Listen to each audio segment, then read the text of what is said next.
I'd always wanted to ride a motorbike. It's not until more recently that I was able to do my motorbike licence and get a bike. I went down to Herts harbour.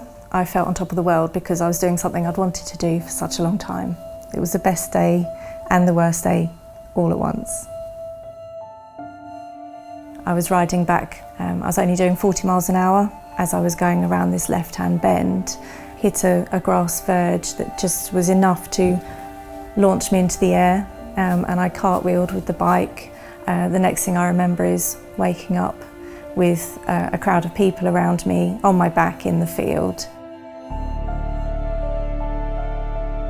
Thankfully, we don't go to that many spinal cord injuries, but in my experience, when I have attended those cases, the patient knows, they know that this is going to be a life-changing incident, and this was very much the case with Claire's accident. I recall the people from the air ambulance being there. I remember telling them that I couldn't feel my legs, and at that point I knew that the injury was bad. I just knew. I remember being carried through the field and being put into the air ambulance, where there were several crew who were helping to keep me calm and stable.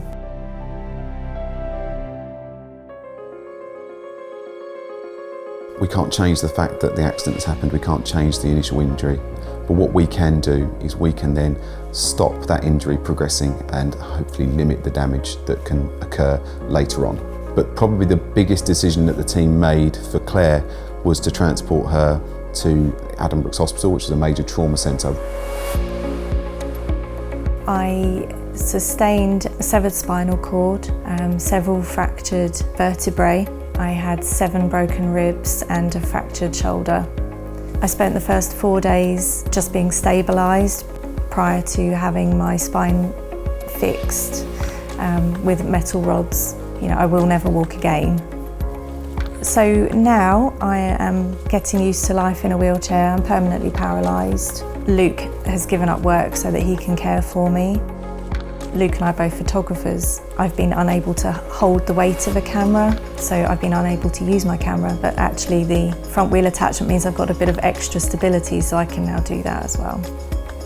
Just going to try and move forward as best as we can. As Luke and I had only been together for 6 months at that point, I felt it was the right thing to do to say to Luke, you don't have to be here.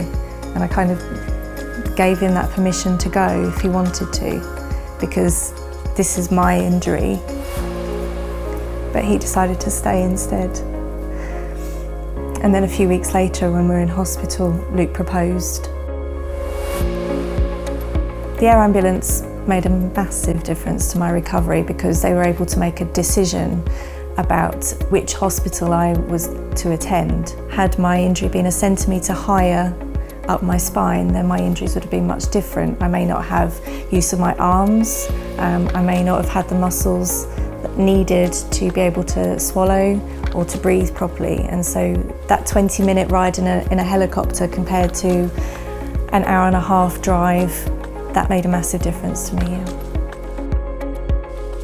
So the Essex and Herts Air Ambulance is a charity funded by charitable donations of the extremely generous people of Essex and Hertfordshire.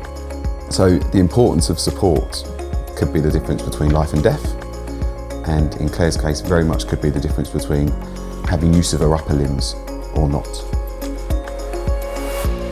You never know when you might need them. You know, life happens, things happen to different people all the time. The air ambulance mean a lot to me. It is the difference between me being able to use my arms or not being able to use my arms potentially. Made a huge difference to my life.